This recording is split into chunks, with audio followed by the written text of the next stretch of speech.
But we're going to have what we called in my little church in western Montana, this morning we're going to have what we call a God mechanic moment. God's going to pull out his tools and he's going to do some work. Things are going to heat up around here. Things already have. The smoke is beginning to fill the air. But it's going to be a great moment. I love the scope, the sound, the breadth, the majesty of that video because it sets the tone for what we've been talking about these last few weeks when we've been talking about the names of God. Because I think, let me just say this right up front. My name's Mike. I'm your friend. Sometimes I say things that we don't like to hear, but we need to hear.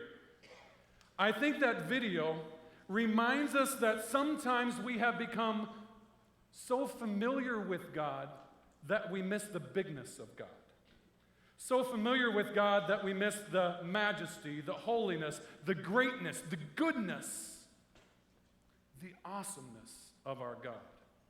That's what we're talking about in this series. We started out this series on the names of God asking a very profound, kind of deep question. And I know it's early in the morning. Some of you are only on your second cup of coffee, so you probably aren't ready for deep questions. But we started with a deep question that was asked of a great thinker of recent years, Dr. R.C. Sproul. What is the greatest need or the greatest spiritual need of people, both inside and outside the church today? Dr. Sproul, when he was asked that question, without hesitation, some of you will remember his answer. He answered by saying, the greatest spiritual need of people both inside and outside the church today is to know the identity of God, to know who he is, to know his character, to know his, if I can describe God in these terms, his personality, his motivation, who he is inside and out, and to know that he is good. That's why we've been in this series, The Names of God, because in the ancient world, a person's name represented their identity. It represented their character, their status, their place in life. And if your character, your status, your place in life changed, your name changed. We see that with different biographies in the Bible. Abram changed to Abraham. Jacob changed to Israel. And we see different names in Scripture. And so we look at the names of God because they reveal something to us about who he is. The first name we studied is the greatest name, the most commonly used name. Actually, it's not a common name, but most often used name in all of Scripture. It's the name Yahweh. And we said in that very first week, when life says no way, God's people say Yahweh. Yahweh means I am. I have always been and I always will be. It literally means I is. And Yahweh is the root or the prefix for nearly every other descriptive name of God in Scripture. And we've walked through some of those. Yahweh Shalom. Yahweh, I am. Shalom, peace. I am peace. I am the one who completes your brokenness, he's saying. Yahweh Shema. Pastor Sean took us through that. Yahweh, I am, Shema, meaning there. I am there for you. I am always with you. Yahweh Roheh. Pastor Chris talked about this last week. I am shepherd. I am the one who leads, who heals, who guides, who protects. And today we're going to finish our series by looking at two other names of God. The very first name of God mentioned in Scripture, as well as the very last name of God mentioned in Scripture. That last name is used other places in Scripture, but it's significant that it's the last name mentioned in Scripture because it's the one name that demands a decision. Every other name that we find in Scripture is descriptive of God, but that last name demands a decision. The first name of God we find in the very first book of the Bible, the very first chapter of the Bible. In fact, it's the very first verse of the Bible. In the beginning, God. That word is Elohim. Elohim. It means creator. It means authority. So in the original language, it's actually the third word. In most of our English language, it's the fourth word. In the beginning, God created the heavens and the earth. Now, listen to it. Let me say it a little bit more descriptively. Let this sink in. In the beginning, Elohim, the creator, spoke with his authority, and the universe couldn't help but respond and came into existence. Now, you don't look real impressed. To me, that's a pretty impressive thing. When was the last time you spoke a word and a universe came into existence? For most of you, when was the last time you spoke to your kids and your kids actually listened? In the beginning, Elohim spoke. So here's what we're going to do. Put your note-taking guide to the side for just a minute. You don't need to take notes for the next few moments. I think we need to experience, I think we need to bring this moment, this description of God to life. Elohim. In the beginning, Elohim created. He created the heavens and the earth. Now this earth was formless and empty. Darkness was over the surface of the deep. And the Spirit of God was hovering over the waters. And Elohim, with a word, said, "Let there be light." And because Elohim spoke it was. God saw that the light was good, and he separated the light from the darkness. God called the light day, and the darkness he called night. And there was evening, and there was morning on the first day. And then Elohim, with another word, said, "Let there be a space between the waters, between the oceans and the atmosphere." And it was so. God called this space between the oceans and the atmosphere the sky. And there was evening, and there was morning, the second day. Then God said, "Let the dry ground appear, and let the land produce, let it produce vegetation and plants and trees and flowers of every kind." And because Elohim spoke it, it was. And God saw that it was good. And there was evening, and there was morning, the third day. And then God said, "Let there be lights in the sky to separate the day from the night, to mark seasons and the stars and the years, and to give light on the earth." And so he made the sun and the moon and the stars and the planets and all the galaxies of the universe. And it was so, because Elohim said it. And God saw that it was good. And there was evening, and there was morning, the fourth day. And then Elohim said, "Let the land produce. Let the water be filled with living creatures. Let birds fly above the earth and across the sky." And so God created every creature of the sea and every bird of the sky.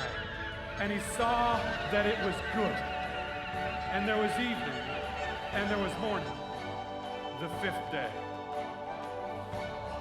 And then God said, "Let the land produce living creatures of every kind, big and small, mighty and meek, wild and tame, each one according to its kind." And because Elohim spoke it, it was so. And God saw that it was good. Then Elohim said, "Let us make human beings. Let us make human beings in our image to rule over all the earth." So God created them in the image of God. He created them. And God said to them, "Be fruitful and multiply." He created them male and female. He blessed them. And it was so. And there was evening, and there was morning, the sixth day. Thus the heavens and the earth were completed. They were completed in all their vast array. And on the seventh day, God rested. And there on his throne in heaven, surrounded by hosts of angels, God saw all that he had made, and it was very good. And the angels began to sing.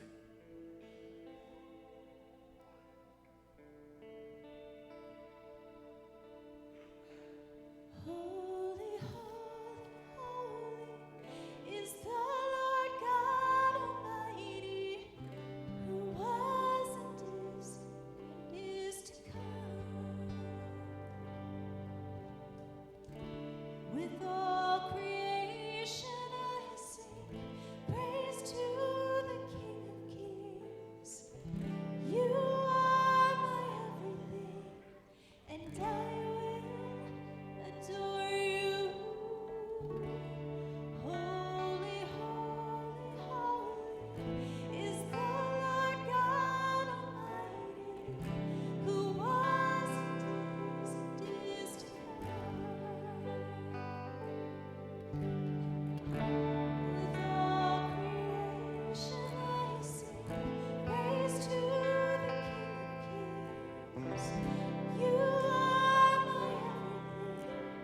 Stand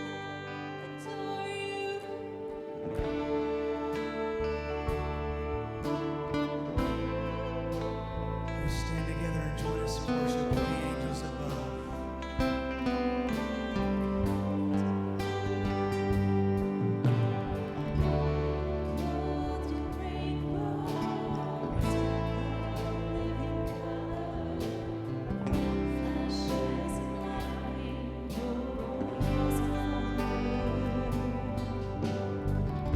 They're singing under strength and glory and power be to you, the Holy One is King.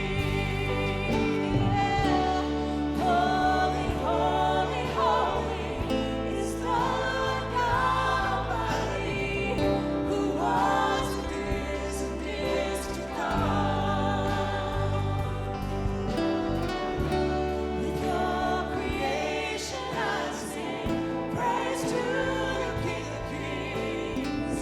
You are my everything, and I will adore you.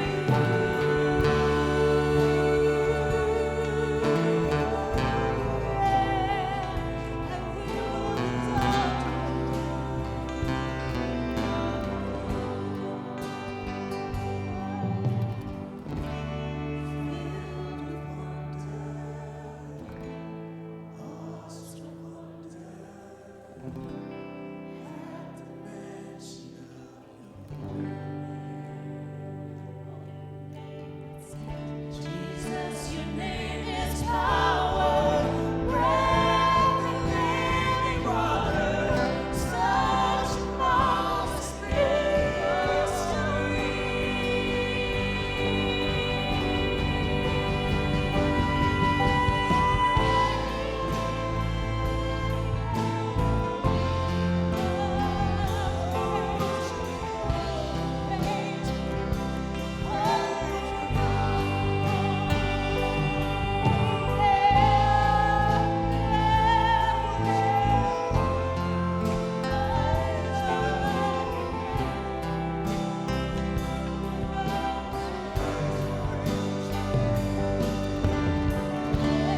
Holy, holy, holy is the Lord God Almighty, who was and is to come.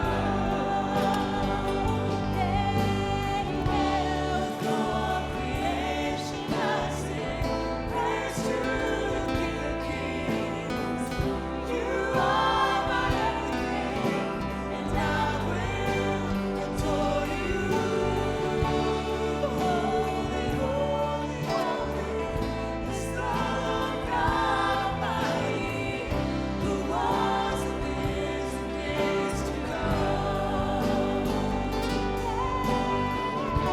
With your creation I sing praise to the King of Kings. You are my everything, and I will adore you.